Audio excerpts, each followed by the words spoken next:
नमस्कार बच्चों, हिंदी व्याकरण की कक्षा में आपका स्वागत है।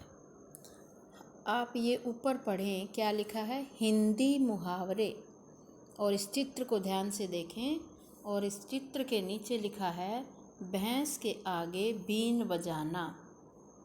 और इसका अर्थ नीचे दिखाया है मूर्ख व्यक्ति को ज्ञान की बातें समझाना। भैंस के आगे बीन बजाना, मूर्ख व्यक्ति को ज्ञान की बातें समझाना। चित्र में कुछ और दिखाई दे रहा है और अर्थ कुछ और है। अर्थ में तो भैंस का नाम ही नहीं है, बीन का नाम ही नहीं है, लेकिन इसमें बीन भी है और भैंस भी है। बजाना देखो तो आगे समझेंगे ये क्या है, मुहावरा होता क्या है। आप यहाँ जानेंगे मुहावरा होता क्या है। इस पैराग्राफ को मैं पढ़ूंगी, इसे आप ध्यान से सुनेंगे। अध्यापक जी ने बच्चों को बताया, नेताजी सुभाष चंद्र बोस अंग्रेजों की आंखों में धूल झोंककर भारत से बाहर निकल गए। उनकी यह बात सुनकर राजू अपनी सीट पर खड़ा हो गया और बोला, राजू स्टूडेंट खड़ा हो गया और बोला, गुरुजी, क्या नेताजी ने पहले से ही सोच रखा था कि वे अंग्रेजों का आंखों में धूल झोंककर धोखा देंगे अंग्रेजों को, और जब उन्हें धूल पड़ने के कारण कुछ दिखाई देना बंद हो जाएगा, जब उनकी आंखों में मिट्टी घुस जाएगी, ऐसे कहता है राजू, तो वे चुपचाप निकल जाएंगे। राजू की यह बात सुनकर अध्यापक जी मुस्कुराए। वे बोले, राजू, तुम मेरी बात का आशय नहीं समझ पाए हो। मेरी बात का यह मतलब नहीं था कि नेताजी ने अंग्रेजों की आंखों में सचमुच ही धूल मिट्टी डाली थी। तो फिर आपके कथन का आशय क्या था? क्या मतलब था ये?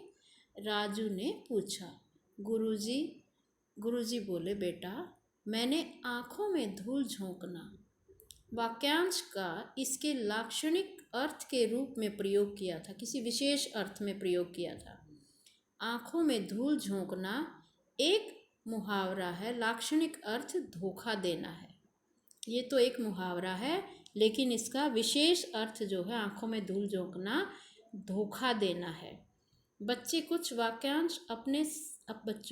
वाक्यांश अपने सामान्य या प्रचलित अर्थ में प्रयोग नहीं किए जाते, बल्कि अपने लाक्षणिक या किसी विशेष अर्थ में प्रयोग किए जाते हैं। ऐसे वाक्यांशों को मुहावरा कहते हैं। अब इसकी डेफिनेशन है, परिभाषा है, जो वाक्यांश अपने साधारण अर्थ को छोड़कर विशेष अर्थ को व्यक्त करते हैं, जो उनका अपना साधारण अर्थ है। अब आँखों में धूल झोंकने का साधारण अर्थ है कि आँख में मिट्टी डाल दी, लेकिन विशेष अर्थ है उसको धोखा देना, उसे मुहावरा कहते हैं। जो विशेष अर्थ को व्यक्त करे उसे मुहावरा कहते हैं। अब कुछ मुहावरे मैं आपको दिखाती हूँ। चित्र में देखिए, कान पर जूं तक न रेंगना। इसका मतलब ये नहीं है कि कान पर जूं नहीं चलेगी, न कान है न जूं है। इसका मतलब इसका विशेष अर्थ है वो है कुछ असर न होना, कुछ असर न होना। अब कुछ और देखना उदाहरण आप।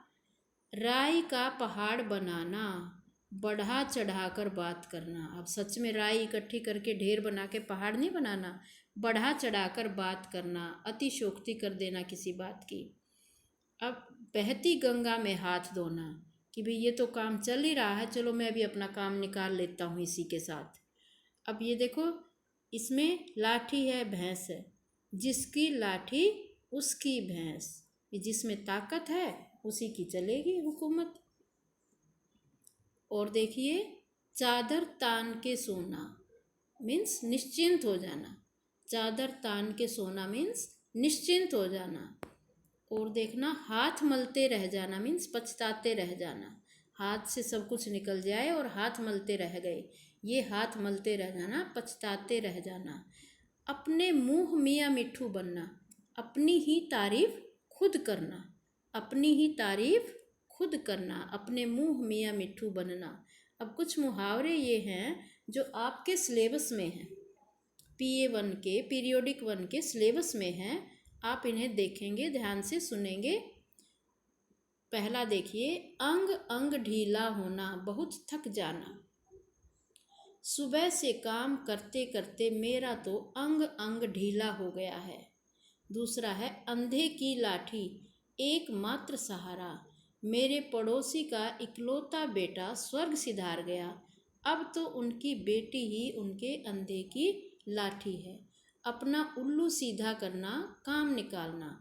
आज का हर व्यक्ति अपना उल्लू सीधा करने में लगा हुआ है। उल्लू सीधा करना, काम निकालना, कोई पक्षी को पकड़कर नहीं सीधा करना। आगे है, आशा जाग उठना, उम्मीद होना। आशा जाग उठना, उम्मीद होना। डॉक्टर द्वारा सांत्वना देने पर बेटे मधुर के मन में माता के बचने की आशा जाग उठी। आँखों से ओझल होना, गायब हो जाना। आँखों से ओझल होना, गायब हो जाना। सांझ का अंधेरा होते ही आकाश में उड़ते पक्षी आँखों से ओझल हो गए। आसमान पर चढ़ना, बहुत अभिमान करना। मोहन दौड़ में प्रथम क्या आया, वह तो आसमान पर ही चढ़ गया। सच में आसमान में नहीं चढ़ा, घमंड हो गया उसे, बहुत अभिमान हो गया। नेक्स्ट है, पलकें बिछाना, आदर सम्मान करना। जब मेरा मित्र वर्षों बाद विदेश से आया तो उसके स्वागत में मैंने पलकें बिछा दी। अब हम जानेंगे लोकोक्तियों के बारे में। लोकोक्तियाँ क्या होती हैं, आप देखेंगे लोकोक्तियाँ क्या होती हैं। लोक अनुभव से निर्मित, लोक में प्रचलित उक्ति को लोकोक्ति कहते हैं। लोकोक्ति शब्द लोक और उक्ति से मिलकर बना है, जिसका अर्थ है लोक में प्रचलित उक्ति। लोक प्रसिद्ध बात का कथन, समाज ने लंबे अनुभव से जो कुछ सीखा उसे एक वाक्य में बांध दिया, वही वाक्य लोकोक्ति है। लोकोक्तियों की विशेषताएं क्या होती हैं, खास क्या होती हैं। लोकोक्ति भी मुहावरे की भांति अपने सामान्य अर्थ को छोड़कर कोई विशेष अर्थ पकड़ती हैं। सामान्य अर्थ को छोड़कर किसी विशेष अर्थ की ओर संकेत करती हैं। अपने कथन की पुष्टि या उपदेश देने के लिए लोकोक्तियों का प्रयोग किया जाता है।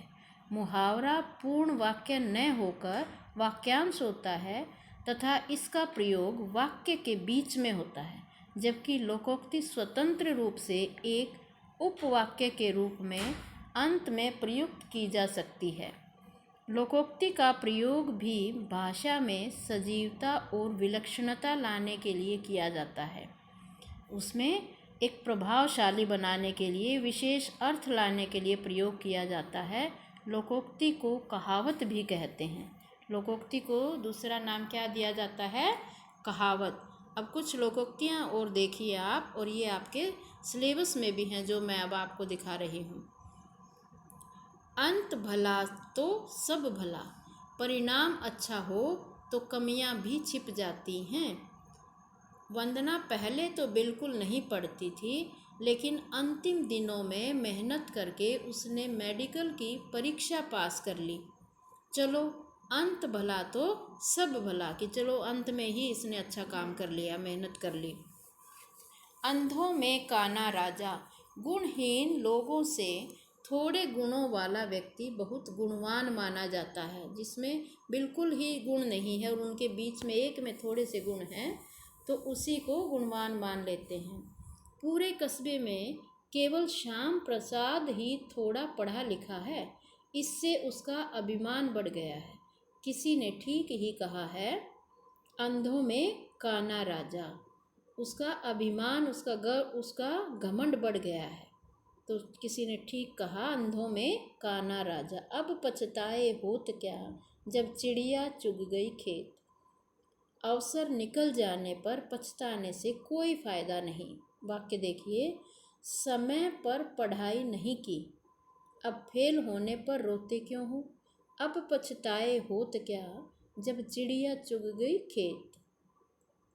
आम के आम गुठलियों के दाम, आम के आम गुठलियों के दाम दोहरा लाभ।